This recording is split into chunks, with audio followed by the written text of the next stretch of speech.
This whole world over. And the therapist. We have mentioned several times, and we'll be mentioning over and over again, those 4 words. What upholds your existence?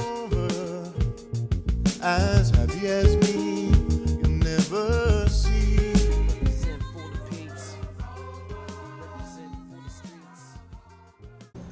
Believe nothing that you hear and only half of what you see. I was 17 when I enlisted in this man's Air Force, as they called it.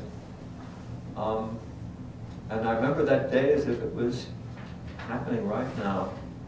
It was wet and cold, although it was August, at boot camp in upstate New York. And 86 of us that formed a new squadron of recruits were lined up in the field, and we stood there waiting for whatever was going to happen. And the rain came down and down and down, and there we were soaking wet for 25, 30 minutes, wondering when, if at all, someone was going to come and get us out of there. And an airman showed up, an airman first class, Ober was his name, O-B-E-R, and he proclaimed that he was from West Bygone, Virginia, and proud of it, rightly so, he said. And then he walked into a lean-to to get out of the rain and lit a cigarette and drank from a bottle of Coke, and from the safety of his lean-to inspected all the recruits, looking at each one carefully as if he was sizing everyone up. And then he finished his cigarette and field stripped it and threw it out and watched us for another 10 minutes while the rain came down. And you could see this man was really sizing us up, trying to figure out who we were and what he was going to do with us. And finally the rain let up a little bit, and he stepped around the puddles so as not to get any dirt on his beautifully spit-shined boots. And he looked at us and he said, "I'm going to share with you something that the Almighty would share with you if it came out of the sky. And if you learn this lesson today, and you teach it to your children, and your children teach it to their children, you will all be saved. But if you don't, you will pay the price. So listen carefully about what I'm going to tell you." And at this point, we didn't know what he was going to say, of course. What would his message be? And he looked up and he said, "Believe nothing that you hear, and only half of what you see." And we were kind of, okay. 17, 18-year-olds, what was that to mean to us? Believe nothing that you hear and only half of what you say. Well, Ober, if you're up there, you were right. You were absolutely right. Among the truest statements I've ever heard in my life. I mean, you talk about a living statement, something that you can apply in life, and it will change your life if you understand it. If you don't, and Ober was right again, you will pay the consequences. Because so much of what we hear and read is nonsense, poppycock, lies, distortions, untruths, fabrications, and even what we think we're seeing most often is not what we're seeing. Go back to the Bible. Hearsay evidence handed down over centuries, rewritten over and over again for political, social, and economic reasons, as well as for unscrupulous and deadly purposes. What is there to believe? Wearing blinders keeps us in the dark. Take them off. Yeah, I mean, we talked earlier about the 275-year-old document called the Constitution. Well, how old is the Bible? Thousands of years old, right? And we know that it was rewritten, changed drastically to represent the thinking of each successive group of people that, came into power in the various churches. So what are we to believe? It's absolute hearsay. One example is when it comes to birthing. It's if people have been taught that women are supposed to suffer when they birth the babies because of giving Adam the apple. And this is brainwashing, unfortunately, that has carried on to this day in some religions. Women understand that they're supposed to suffer. Oh, absolutely. And they are so afraid of that suffering. But it was interpreted, I asked the minister. The minister said the word was toil. Toil is work. It doesn't mean suffering. So it depends on who interprets the wording. I told you that story of when we went at St. Vincent's Hospital for the birth of our first child, when we first went upstairs, and this woman was screaming hysterically, and we kept on like that for about 25 minutes, and the nurse came in, and I said, well, aren't they going to take her into the labor room or something? And said, oh, she's not even dilating yet. And what? What's she screaming for? She's supposed to scream. That's what they expect of her, so she's screaming. Yeah, very, very, very true. History, so much of what we're taught to trust and believe in is based on information and writings that cannot be properly authenticated. Why do we continue to accept it? Studies, most studies are paid for by organizations, agencies, and private interest groups that have prearranged agendas to be carried out. We should know better than to believe any of them, but we obey their findings and follow misguided and dangerous advice. Constantly, if we see something, a study was made, we assume the study is legitimate, instead of realizing that these things are absolute nonsense. I had a friend of mine, Tom, a long, long time ago, was doing his PhD studies and was doing his theses, and I don't remember exactly what he was trying to prove in his thesis, but it involved running rats. A lot of the studies are based on rats and mice, of course. We don't realize that we think the studies are based on human, things. No, rats and mice. Anyway, I was talking to him one day, and he's telling me about what he's doing with the rats and how it relates to his thesis and how he's applying for a grant to further these studies. And I'm listening to him, and I'm looking at the ideas, and I look at him and say, I'm sorry, I don't understand what your grant is about, or what you're trying to, if they give you a grant, what the money is going to, what's it about? And he looked at me and said, well, I haven't figured that out yet.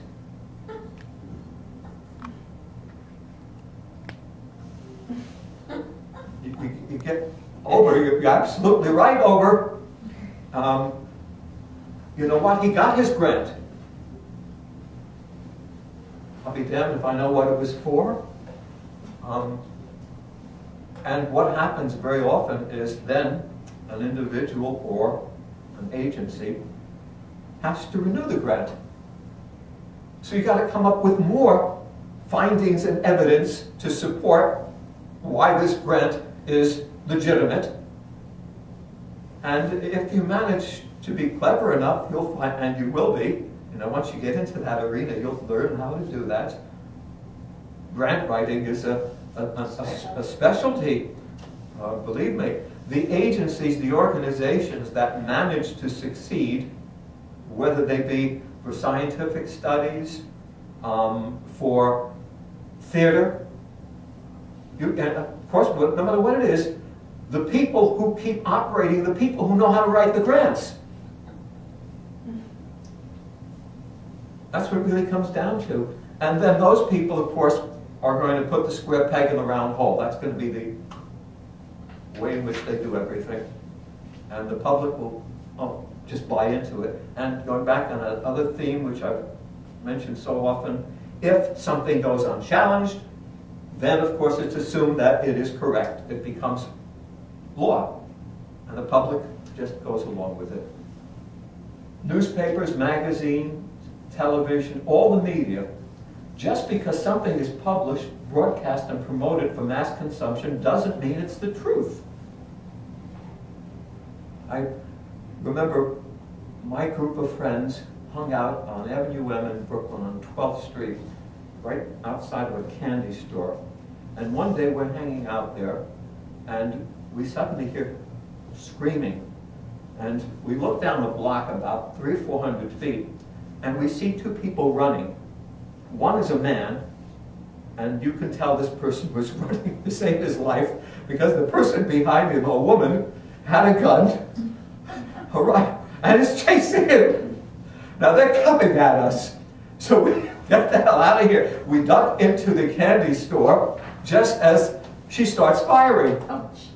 And the bullets are ricocheting all over the place, and this guy has passed the candy store to save his life, and suddenly there are police cars and absolute bedlam, and it came out, and the outside of the candy store, the front of it had been, blown apart in many places by gunshots.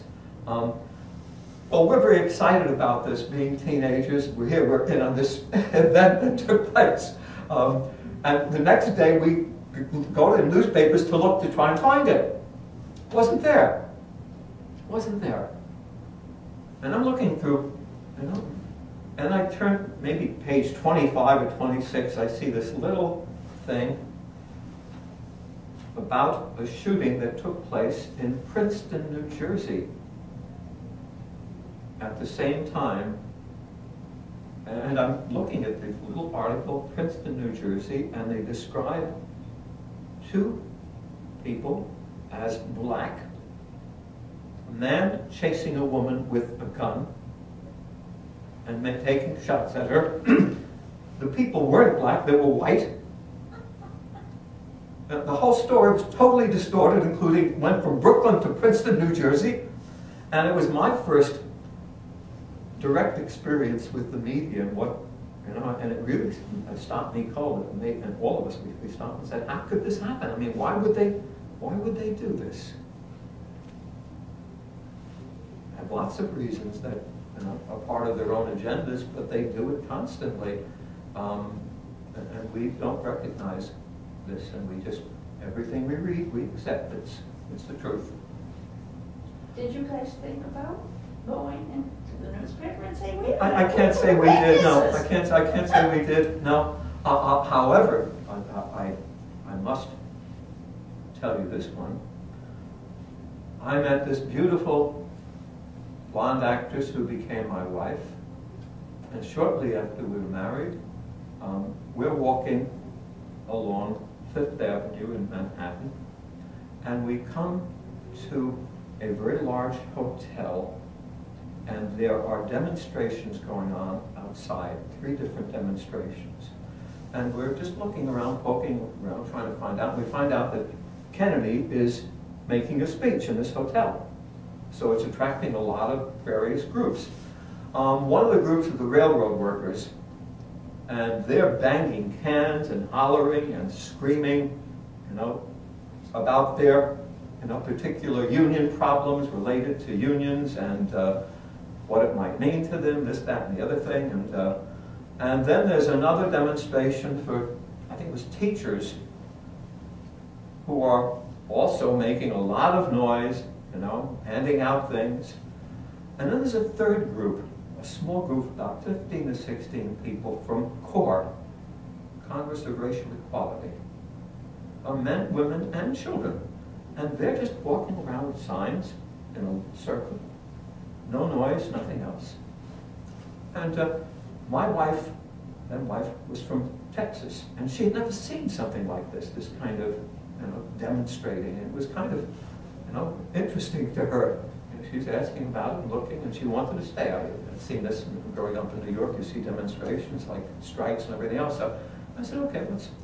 And I'm waiting, and I looked down. Oh boy, I see it coming. The Mounties, horseback. They're coming through catwalks about a half block away. And as soon as I saw that, I said, well, honey, we better just move over here because she's why I said, trust me, when I see the Mounties, they're not here just to watch. And so we found a way behind a pillar where we could still watch. She didn't want to go, she wanted to watch this whole scene. And the Mounties ride up, I'd say about 30 of them, and the lead Mountie leads them right up to the core group, not to the teachers people or the railroad workers who are banging away and screaming, but to the core group who are walking around in a circle no bigger than this area. You know? And he points at them and says, you have 30 seconds to disperse. Now, the core people are trained for these things, and what they're trained to do is to immediately sit down on the floor, just lie out concrete. And I'm watching this, and my wife is watching this, and I'm sensing what's going to happen any moment. And the chief who had given this order looks around, and I see 5 or 6 newspaper people coming in with cameras. And they take shots of these core demonstrators lying on the ground, and they turn and walk away. And the police waits until they're gone, and you could see there was an arrangement. And then he says, whoa, and they come in, and my wife screamed, we couldn't believe it. I mean, they were banging away at men and women and children who were lying on the ground. Horses are trampling people. Everyone else is scattering now. And across the street, they had some barricades for people who were just there, knowing that Kennedy was upstairs in the hotel. And they're all shouting, yay, beat up on! And they're all, and they were coming behind the pill of the horses, and I'm holding my wife there. After about 20 minutes, all this breaks up. The police break up all the demonstrations. The Mounties leave. And we got home, and we got on the telephone to CORE. We said, we will testify on your behalf. We'll make a statement. We were right there as it happened. And the next day, the newspapers, page 3, New York Post, had a story with the picture of the core people sitting down. Nothing about the attack, absolutely nothing. The news people just hightailed it. They knew what was going to happen. And that was the end of it. CORE never got back to us for reasons I can't explain. But so much for truth. And it was a rather shattering experience, and made me so much more aware of how things really operate. That the newspapers were in on this. And knowingly put that story in to discredit CORE, should CORE make any statement up in terms of people being beaten up. Most of the media is privately owned, and news disseminated is slanted toward the owner's personal views as well as the financial interests of various power brokers. I've told you recently that no one in this city no newspaper will review my books. And for the simple reason that they rely on advertisements from the pharmaceutical people, and they're not going to put in anything critical about drug manufacturing on that level and support a cause like that. Political chicanery. JFK's Bay of Pigs. I don't know how many of you know the story of the Bay of Pigs. What was the year of that? I'm sorry? What year was that? That would have been in Kennedy's administration. He was It would have been late 50s. Late 50s, early 60s, maybe even 61, somewhere in there. But Kennedy was directly involved, so was the CIA and the FBI, in this abortive attempt to invade Cuba, to take Cuba back, so that we could put it into the hands of our guerrilla forces who would support another Batista as head of Cuba. And Castro knew what was happening, and they were waiting for the forces, and they were wiped out. I mean, it was a huge, huge triumph for Castro, and of course it embarrassed America no end, and led to our embargo of Cuba, which is still in place 50 some odd years later, out of spite we continue the embargo against Cuba and Castro. It's amazing how, it's almost childish if you stop and look at this and say, Kennedy was PO'd because he looked bad, although he denied that he had any part in supporting this thing as if it happened without his knowing. So they placed an embargo on Cuba, on Castro, and 50 years later, this is still going on. It's illegal, of course, to go to Cuba. What actually is illegal is to spend dollars there. That's actually how the law reads. So if I manage, as I did, to get to Cuba, that part is not so bad. If I spent anything, so I of course have to say I didn't spend anything. I've got Cuban friends and they paid for everything. So, but we can go to China. Right? It's fine. It's no problem going to China and spending $1 million there. But it's illegal to go to Cuba and walk in there and buy a soda. Military advisors in the Vietnam War lied through their eye teeth about everything. It was one big, colossal lie from day one. And the part that is so visibly tragic, the French had been fighting in Vietnam for years. And they were finally practically wiped out in a place called Dien Bien Phu. And they finally packed up and left. They knew it was ridiculous. And here we are, our military advisors totally ignore that.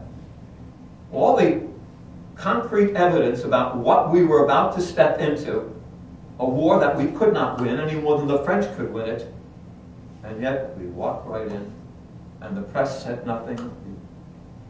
The leaders just accepted the whole thing. So we do the same thing over and over again. Afghanistan and Russia had tried to beat them. Russia, when it was the Soviet Union, with all their might, 8 years. That led to the breakup of the Soviet Union because they lost so much militarily and in terms of prestige and costs and the rest. And you'd think we would have learned, no, we learned nothing from any of this. Watergate, Nixon's Watergate, you know, if those two writers had not followed up on that and really pushed it and pushed it and pushed it, Nixon would have gotten away with Watergate. Clinton's denial, you know. George Bush and Katrina, you know, looking down and telling the helicopter pilot, get me out of here. And Obama's Guantanamo Bay, his promises repeated so often that Guantanamo Bay would be closed. Obama has this tried and true way of doing everything. Makes a statement, you know, about what he's going to do, and then doesn't want any press conferences, doesn't want people to ask him about it, so he doesn't hold press conferences. Months go by, and what he said is totally ignored.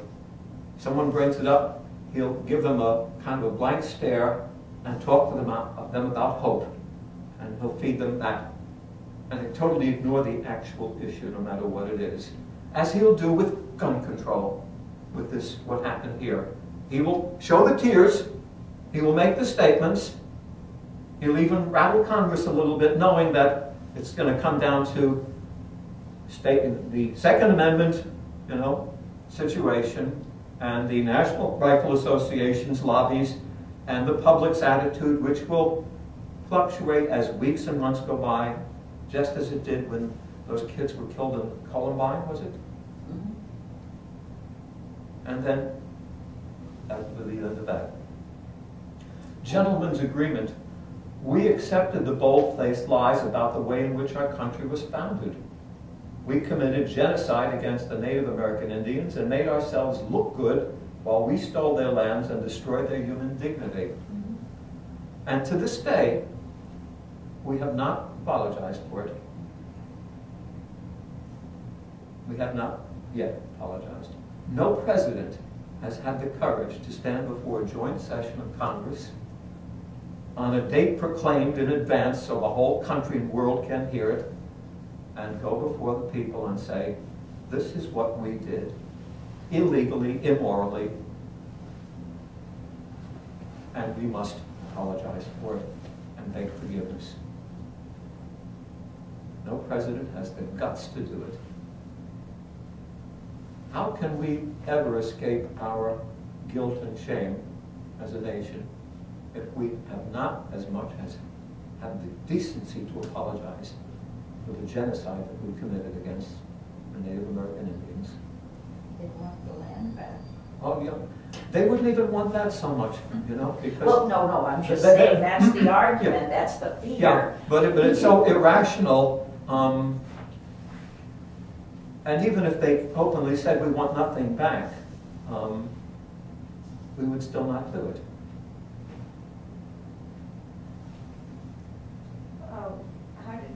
How do we make ourselves look good?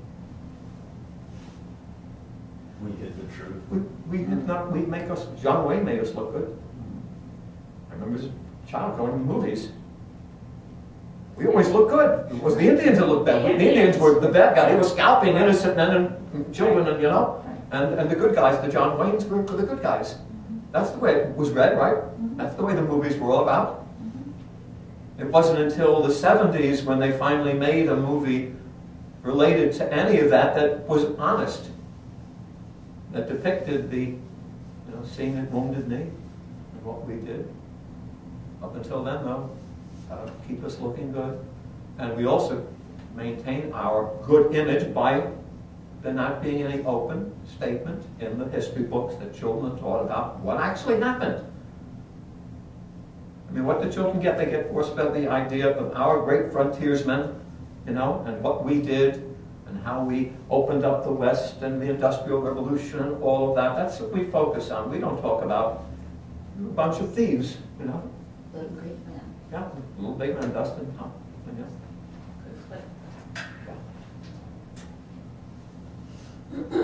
We built our country on the backs of slaves brought over from Africa, ended up fighting a civil war about this, but we maintained our racist laws until the 1960s. I think I mentioned weeks ago when I went into the Air Force, as late as 1956, the military was still segregated. And the only reason that was changed was Eisenhower, then president, came out with a presidential declaration. And he didn't go to Congress or anything else. Wisely just said, nope, this ends today. And he issued this order. And that took all of that time. Although blacks were, in the military, they fought as hard as anyone else in the Second World War, but segregated way. The Industrial Revolution brutalized millions of women and children while making billionaires out of a few. Citizens who complained were attacked by gangs of private police. Pinkertons, police, it's a security force. If people organized a strike, so auto workers or mill workers or whatever, Pinkertons would come in with the guns and shoot the strikers. And the police would do nothing about it. There was a famous event in New York City, I believe perhaps in the early 20s, a fire in a garment factory. And I think about 28 or 30 women died in the fire. And it was the first time any one country really paid attention to what was going on in terms of the way in which workers were being treated. It was like slave labor, basically. Also, there were hundreds of thousands of children working 16, 18 hours a day, just like slaves, often naked, in refineries and in other factories, and there were no laws, nothing. Or you heard about with the Rockefellers and the Astors and the Vanderbilts making all the money, and nothing else. From Wyatt Earp to John Wayne, we have never told the truth about our actions. False patriotism, waving flags, singing the national anthem, and pledging allegiance. A lot of people might look at me and say I'm unpatriotic because I don't go for this jazz anymore. I'm not unpatriotic. I served 4 years in the military, and if our country were threatened and it was an actual threat against us, I would be as patriotic as the next person. But I don't want to sing the national anthem. I don't want to sing the bombs bursting in air.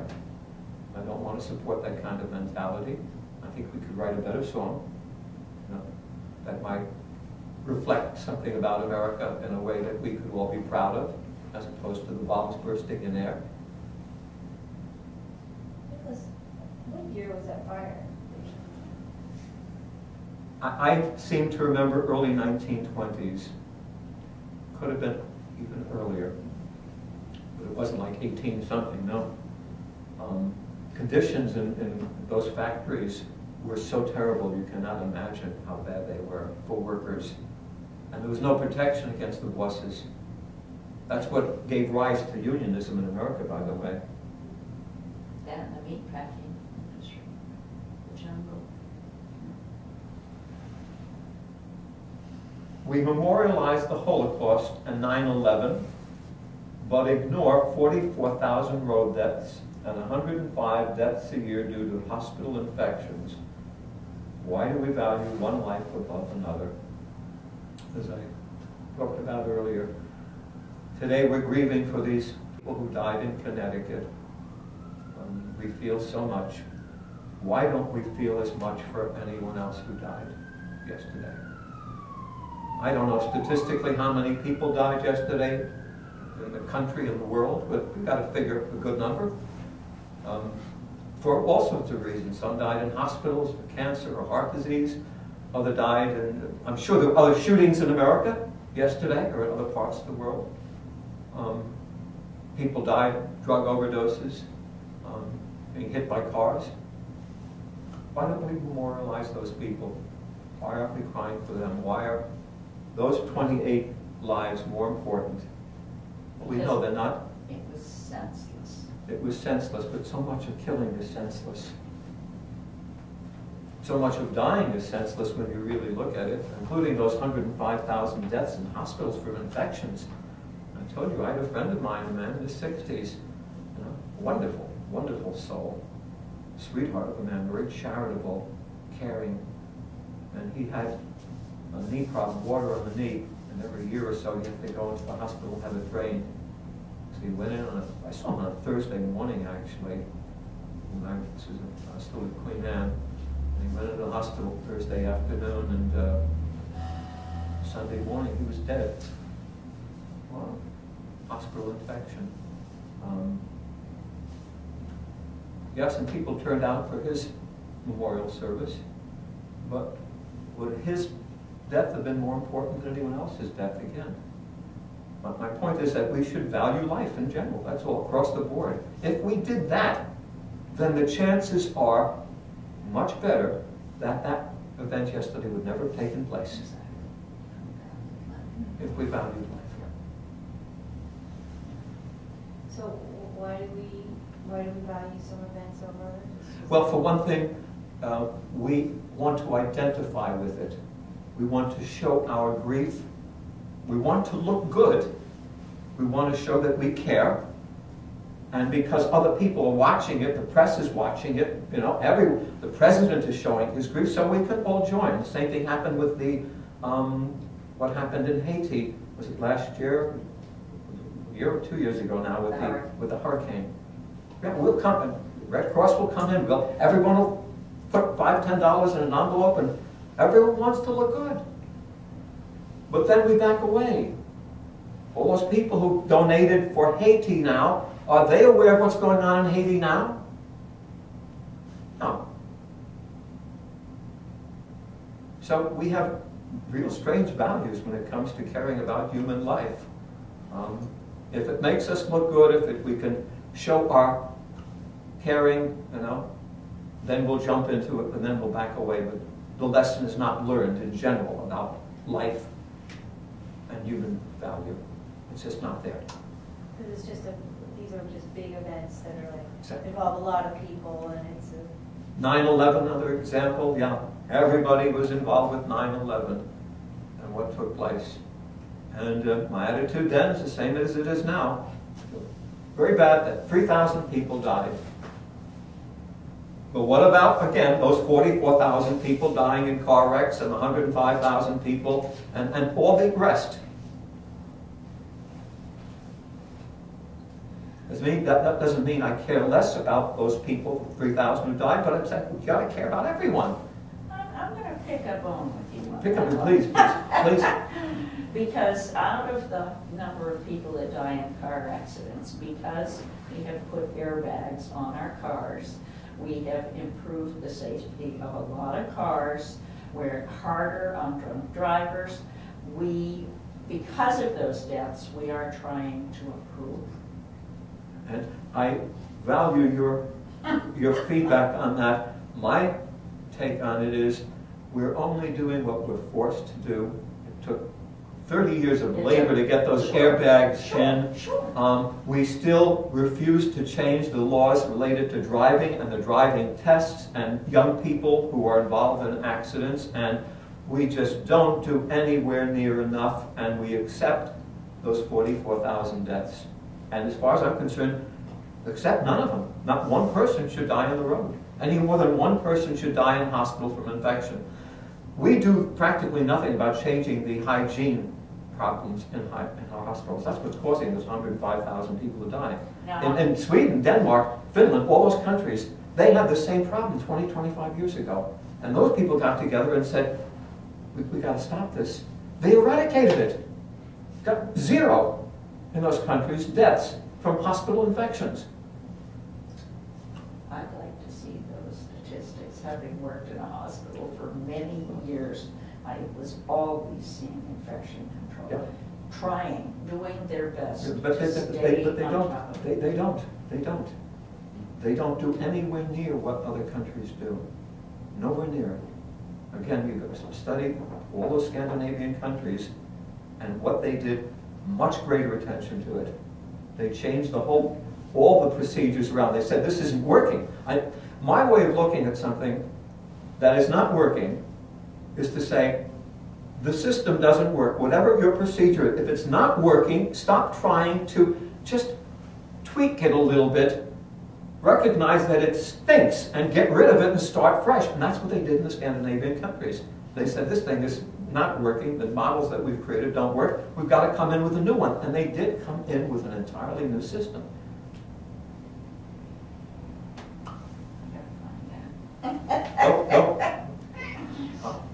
We created a war on drugs that has taken hundreds of thousands of lives, decimated nations, reinforced the greed and power of the pharmaceutical industry, and sent over 1 million people to prison for selling the illegal junk. What form of human justice is this? You talk about bamboozling a nation. The war on drugs was nothing but a planned, scripted program to protect the pharmaceutical industry and to go after the street addict, to get everyone's attention on the street addict, the bad guy. Here we got the good guy, bad guy again. All an absolute fabrication and lie from top to bottom. And we continue to do this. Hundreds of thousands of lives have been lost in places like Colombia, Mexico. We refuse to change our drug laws. Even with the recent election where we had initiatives in 2 states, including our own state of Washington, to allow pot. But if you read what they really did, it's another lie. You're allowed up to an ounce, but technically you're not allowed to buy it. So it's a catch-22, you know? And it was programmed that way. And the federal law still supersedes the state law. So the feds can still come in and arrest you. So it's all a political game. Well, I don't know. Well, it's amazing how we buy into this stuff and then go to the ballot box and instead of saying, what the hell are you asking us to vote on? It's an absolute lie. A number of years ago, they voted to legalize it in Denver. But it wasn't legal in the state or the country. Right. Oh, only in the city of Denver. Yes. Oh. Now it's legal in the state, but not the country. And the drug laws are so archaic, you know, childlike, and don't work. You know? We have just as many addicts today, only the attention is still on them rather than the larger problem of legal prescribed medications. That's where the resounding number of deaths occur. You know? And we totally ignore that because they've done an end run that's worked beautifully. They set this up, get everyone's attention on this war on drugs. Say no to drugs, you know. Knowing that there's no way in the world they're going to stop the drugs coming in, any more than that prohibition was able to stop alcohol from being used. I mean, the lesson that was learned in prohibition, finally at the end, was this is insanity. Every time you create this moral dilemma, you say this is outlawed, this is, the country says you cannot drink alcohol, or have sex, or do this or that. Of course it creates a huge industry. Someone says, well, great, do that. I'll come in and I'll make the stuff, you know. I'll get it in from Canada, I'll find the boats, because people want to make the money. I mean, prohibition proved that. Beyond it, the lesson was it can't possibly work. You can't moralize that way. So what do we do with drugs? We keep on doing it. And more than 1 million people are lying up in prison because of it. And, you know, and does it stop the flow of drugs from Mexico or Colombia or from Turkey or wherever this stuff is coming from? Absolutely not. Plenty of dope on the street. Absolutely. I know people who come to me, I practically can tell you who their connections are, darn it, and, you know, drugs flowing as much as ever, you know, and will continue to flow, and the bribery and all the nonsense involved with it will continue because we refuse to just stop and say, this whole system does not work. It must be thrown out and replaced with something else, an entirely different model. But we won't do that. So I would say that we say that our country is for people or for whatever we say. Of the it's people, for, by the people, for the people. Well, we show that that is actually not the purpose of our No, it's government. for the some, for some. Some. The government is to make money, or how would you define what their purpose is? It's a different purpose from what they say that it is. It's all business, control, and power, influence. That's all it's about. It has nothing to do with truth, nothing to do with human rights, nothing to do with all the people. Just doesn't work that way. My understanding, our culture was actually delivered to the Europeans by the Dutch Quakers, and it is labeled benevolent dictatorship. I believe that's still what we're operating on, but that replaced the witch burnings, so it was a positive step. Yep. We're not burning witches anymore. But we are still torturing people in Guantanamo Bay. So we find a way to do the witch burning ultimately. If they can get away with it, they will do it, one way or the other. We buy the snake oil of old in the form of medications that destroy our immune systems and our health. We laugh at the commercials, but continue to buy the junk. And by the way, which I've mentioned a number of times, I think, America is the only industrialized nation that permits drugs to be advertised on television. The only one. Every other country you outlawed entirely. But who'd want to take them? You can get constipation, diarrhea, you know, 4 hours. And drop dead. And drop dead, heart attacks, strokes, blood clots.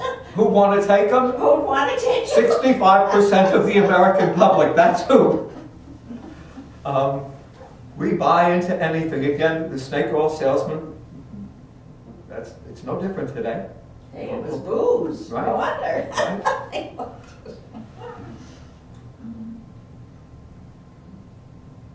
We buy into anything that goes unchallenged. According to experts in the 60s, the Milky Way was the only galaxy in the universe. And all the scientists said, that's it. And I remember going to the Hayden Planetarium at the Museum of Natural History, and it's a wonderful experience. All of those things are wonderful. When you're a child, you go in there and you sit up and you see the whole universe, and the person tells you about the various constellations and what they represent. Fascinating. But according to them, that was all it was. There is no more. And of course, who questioned it? Nobody. Vaccinations have eradicated hundreds of deadly diseases throughout the world. Not so. This was another grand lie that we brought into lock, stock, and barrel completely, because it made all the sense in the world. The timing was perfect. And it seemed to be foolproof. Cause and effect. A lot of people are dying here of this disease. Bring in the vaccination. A year later, they're not dying of this disease. Oh, vaccination works. But it was, for the most part, a great big lie. Not to say all vaccinations don't work, but most of them don't. What happened was, they took a look at this particular disease. What's it caused by? Sewerage, poor hygiene, no fresh water. People don't have access to clean water. They go down to the stream with dirty water, and they get the diseases, and they get sick and they die. Clean up the mess, get fresh water, build wells, teach the people basic hygiene, and that's taken care of. And then these people come in and say, the vaccination did that. No. The clean water did it. But no one bothered to break that down and say, well, the reality is this works this way, this... No, no, no. Vaccinations got the boost, the good guys. So laws are made requiring us to vaccinate our children. And in many cases, what is happening, of course, is we're trading measles perhaps for cancer 30, 40, 50 years later, or for what we see going on now. A great, great unexplained rise in autism. Unexplained except for the mercury in the vaccinations. And when that finally came to people's attention, because several congressmen and senators, but was it enough to really get the public to take an honest look and to have a true evaluation of the vaccinations? But No. it's still increasing, and we're not using the mercury in the vaccinations. Right. I'm not so sure we're not. Because the studies have not yet shown that they're not using them, because they've been battling to keep on doing it their way. So I'm not quite sure on that one. But I have reasons to doubt that mercury is not in there. Serotonin and transmitter imbalances cause depression and many other serious illnesses. And unproven. Nobody can prove that actual reality. Has not been proven, not once. It's assumed.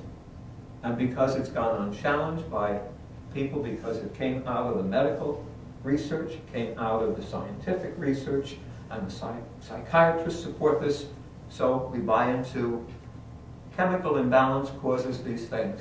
And as I've stated a dozen times in these classes, there are millions of people with the same chemical imbalances who are not bipolar or depressed.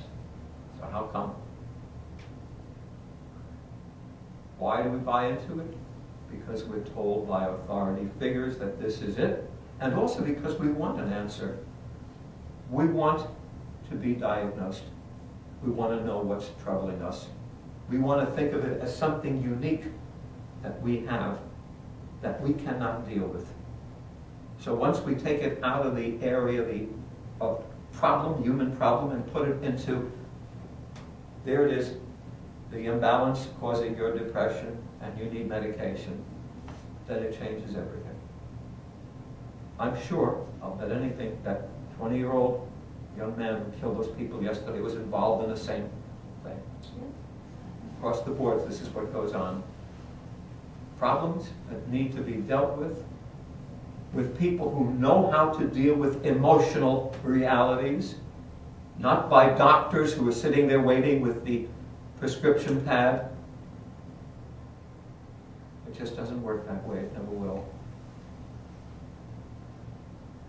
See your dentist twice a year. Why? Why do you have to see? If you are brushing and flossing properly, if you're taught to do that, there's no need to see a dentist twice a year. If you have a problem, you could go and see him, but once a year will do it. But you come up with a theme like that, see your dentist twice a year. And it gets to be accepted by everyone. Well, you're supposed to see your dentist twice a year, and the dentists want you to do that, of course, right? And the people who supply the dentist with their things want that, and the people who work for the dentist want that. So we end up going to the dentist twice a year. And if the dentist doesn't find anything wrong, he may just find something. He just may find something, and you're going to pay for it. That's it, unless you have insurance, which most people don't have a dentist. Right? And have your teeth destroyed, too. And have your teeth destroyed, yeah. Unnecessarily. We still haven't, common sense, going back on that theme always, we still haven't trained people to floss their teeth. It's amazing. I must throw this in. We had a restaurant in East Quad, Long Island, back in the 70s, and when you walked into the bathrooms in our restaurant, you know what you found on the wall? Dental floss. Really? We were the only, to this day, nobody else has done it. Why? I'll tell you one reason why they don't. And it was funny. We would get a commercial-sized big thing. Once, twice, 3 times a week, someone would rip it off the wall, put it in a pocket and leave. This was in a very affluent, in the Hamptons, you know. We were jokingly saying we were going to put a camera in there and catch the thief and say, "Welcome the thief of the night with this, the dental floss in his pocket."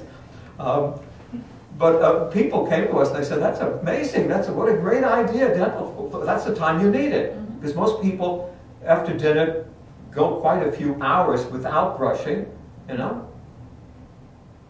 But we haven't learned to do that much yet. So we end up with terrible problems. Drink 8 to 12 glasses of water a day. That one I told you about recently. I've been fighting that bugaboo for 50 years. I've said it was nonsense. And finally people are agreeing with me.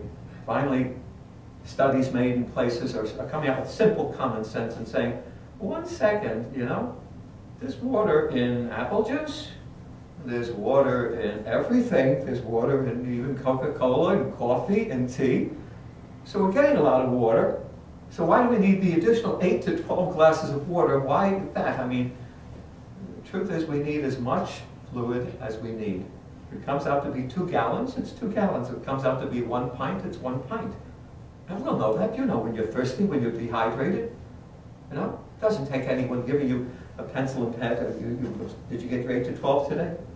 But we buy into it. That's what is so ridiculous. We just, and finally it came out that these studies telling us to drink 8 to 12 glasses of water were made in the 1940s.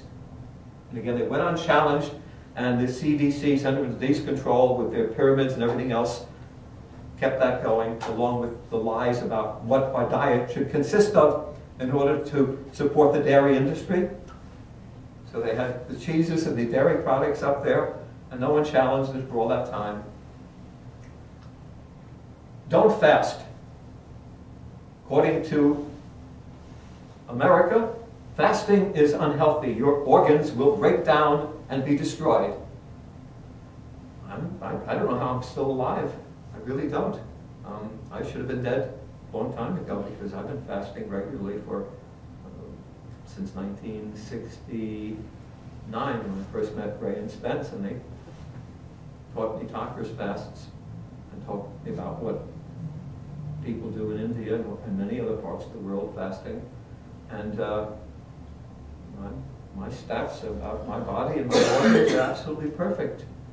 And I fast at least twice a week, and I've gone as long as 31 days without food or water, and 30 witnesses, including my wife, and I didn't break down. I didn't. I was playing football. Why would you do that? I wanted to. I've been gradually increasing the length of my fasts, and when I got to 8 days, I said, I want to go for broke one time and just see if in fact I could go as long as, say, people in India go, who can go for months and months and months.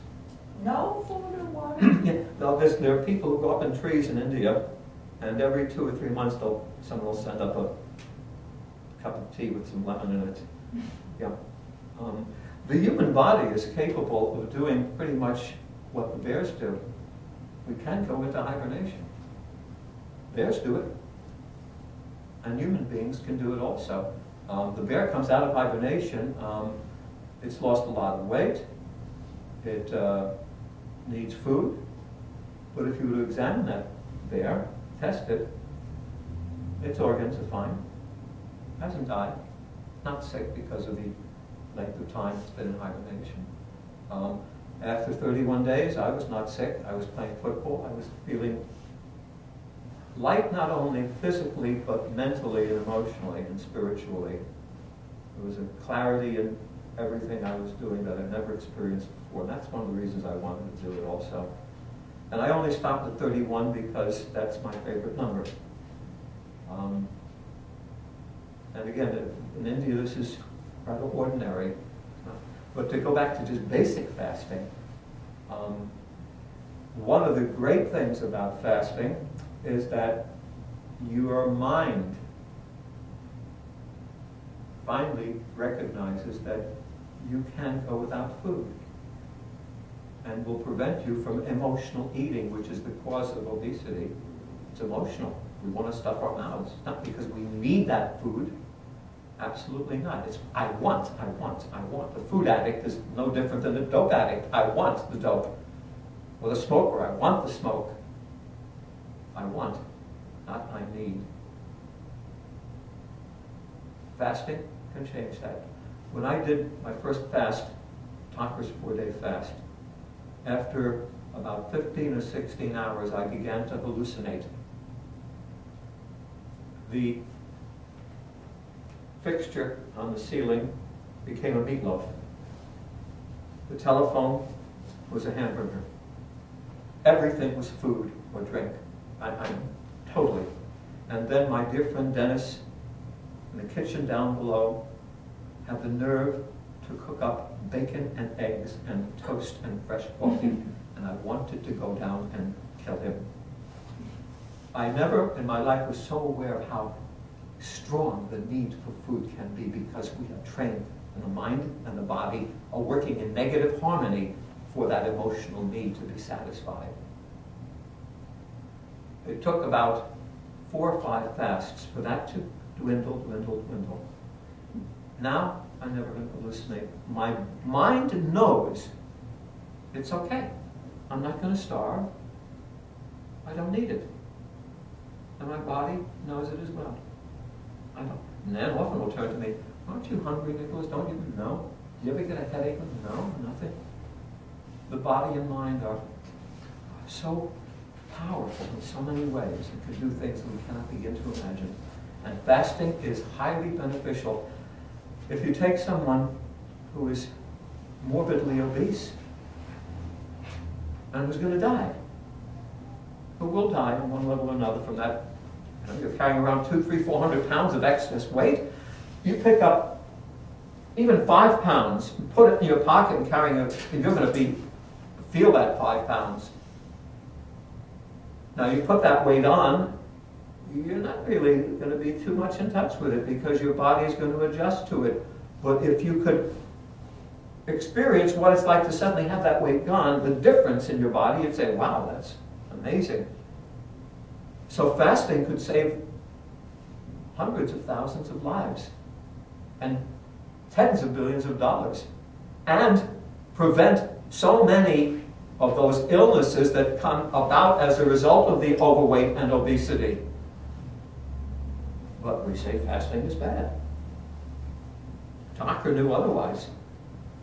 Thakur devised fasts, and of course people in India and places like that that are poverty-stricken very often have got to restrict their intake of food at times in order to survive.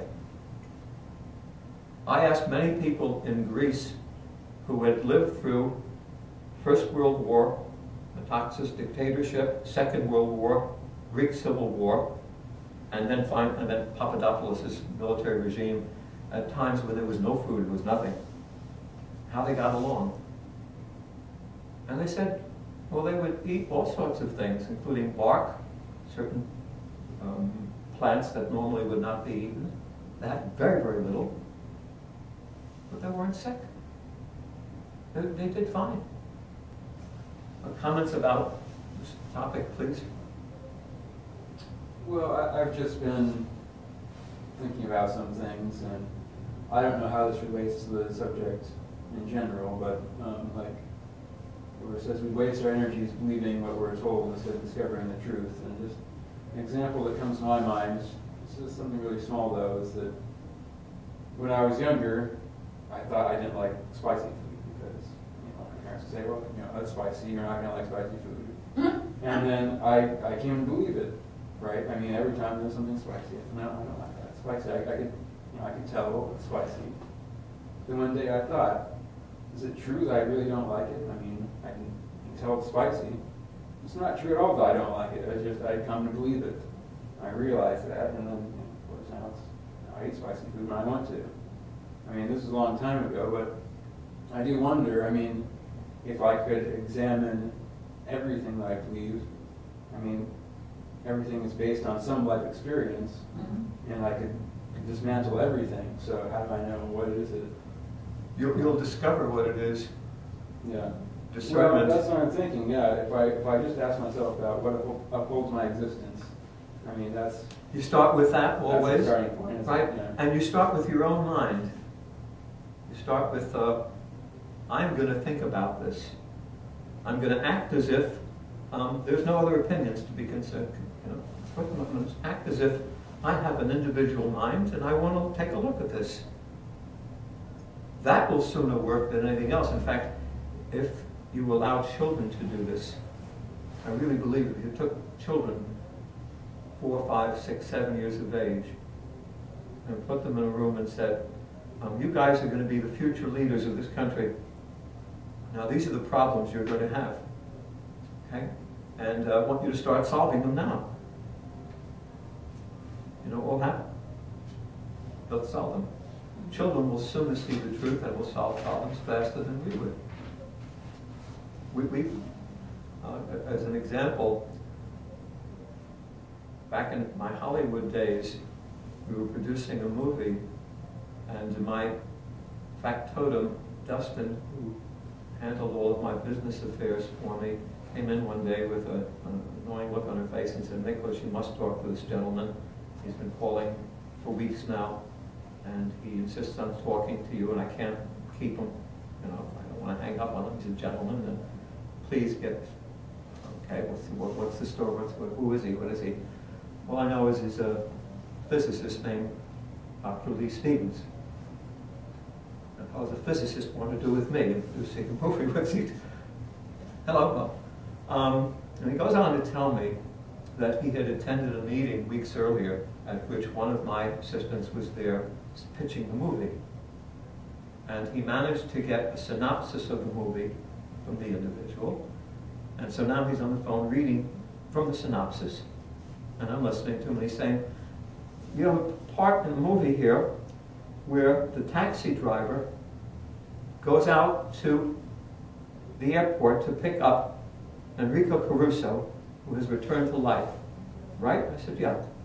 He said, well, what I suggest you do since this movie is so environmentally oriented, is you make that taxi the first electric taxi in America. And back then it would have been the first. And I said, wow, that's a great idea. And I said, will you give me permission to use that because it's your idea? He says, sure, I'll sign whatever document you have, yeah. He said, but I'll go a step further and got more. I said, no, tell me more. He said, let's say that same taxi, electric cab, picks up Enrico Caruso at the airport. He's driving back to New York. And suddenly a little thing goes off on the dashboard saying that battery needs to be recharged. Okay? So he goes off the highway and he drives along a strip, not going to the gas station, but past a battery exchange network. And as he goes past, a robotic vehicle comes behind the car, and while the car is driving, attaches itself to the car and exchanges the battery pack. And all the while Enrico Caruso is watching all of this, and of course he's come back from the dead 1920s. And I said, wow. I said, that's like real Buck Rogers stuff. I said, he says, it's not Buck Rogers, it's today. He says, I've got the patents on this stuff, we can do this today. I couldn't believe it. And what was going through my mind, my story was, when he said that to me, I kind of looked at the phone and I said, I'll bet a 5 or 6 or 7-year-old child could have figured this out. And it was true. Because we no longer are thinking along the lines, because what you said is so important there without realizing it. All those little habits, such as don't eat spicy foods, don't raise your voice, don't do lead to the closing of the mind and the cementing of attitudes based on anything but your own mind and habits that are not your own that you would not, as a child, have chosen to have. But you fall into these traps because we believe everything we read and everything we're told, and so we go along with it. Hypnosis, negative as it is, but hypnosis nonetheless, and then we end up in this state of malaise that we're in, incapable of using our brains, getting sicker by the day as a result of that. And all because we just accept and accept and accept. Makes sense, Steve? It's completely down the chart, from all the suggestions from the time in the womb to after we're born. Everything words mean, we learn, they become beliefs, they become our feelings, and that makes a difference when you succeed, when you fail. We could only just stop in our tracks and think, as individuals, as if we were, responsible for all the things in our lives, then we would truly begin to move ourselves forward. Bob? I found something very crushing in my life was the realization that everything I've been taught is a lie. But then what? It was so crushing that if everything is corrupt and chaotic and just downright bullshit, now what? And now the beginning. It was actually very emotionally hard to take. Yeah. But nonetheless, where you start is at the beginning. If everything is gone, then you have to create a foundation, a new foundation, and at least you know enough, hopefully, to create the foundation based on what you're discovering and what truth really is, as opposed to what you're being force-fed and led to believe. And that's where freedom really comes in. Because I've been asked many times by people, if I had to do over again, with all the things I've been through, would I do it over again? And the answer is absolutely, because I am free. I'm not governed by any laws that are unjust. I am free. Yeah, I went to Cuba. Why? Because no one's got the right to tell me I cannot go to Cuba. They're not at war with us. I'm not at war with them. I'm not selling them contraband. I'm not selling them ammunition or something. I'm not bringing drugs from there or bringing drugs to them. How dare you tell me I can't go because, in order to satisfy Jack Kennedy's nonsense? No, I wouldn't be free. Wouldn't feel the way I feel about myself and about life if I hadn't gone. And I think we've got to somehow find a way, a beginning for each of us, you know, to be free. You ask yourself, what the hell is it to be free?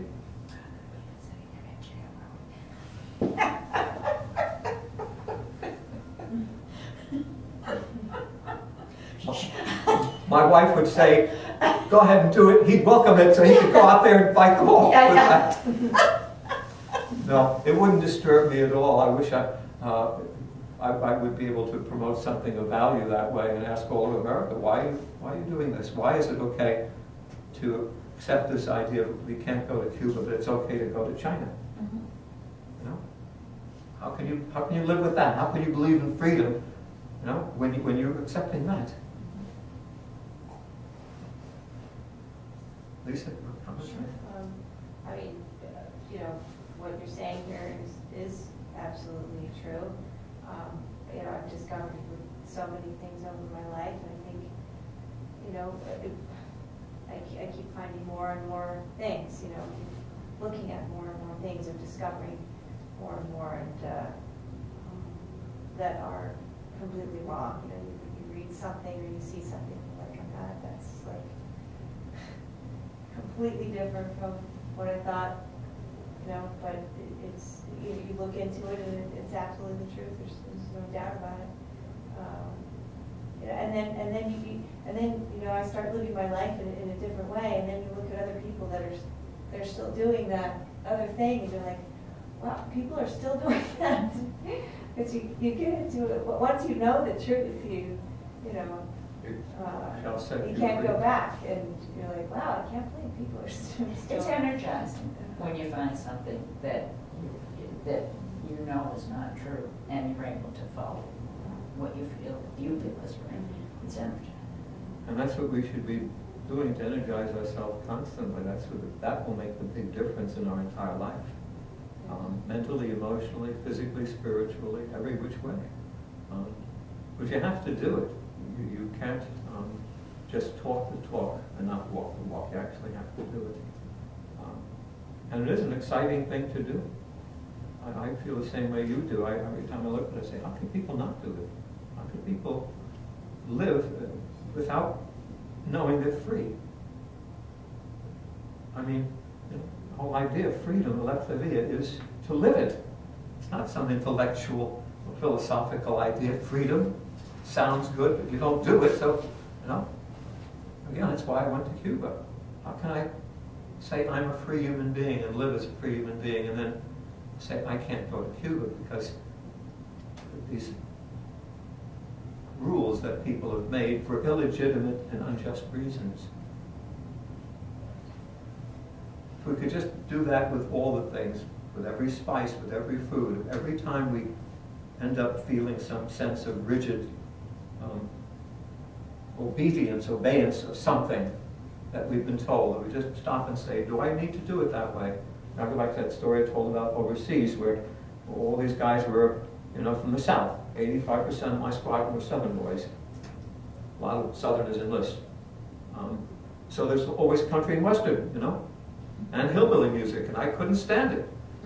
Couldn't stand the stuff. I was raised on, you know, theater and concert music and grand opera. That was childhood, you know. Fine music, even jazz, you know, was fine music. But country and hillbilly nonsense, you know, couldn't stand this stuff, really. I looked down, and these guys played all day long, you know, and I think I told this story. My mate next to me, Jimmy from Tennessee, walks up to me one day and says, I got a book I want you to read.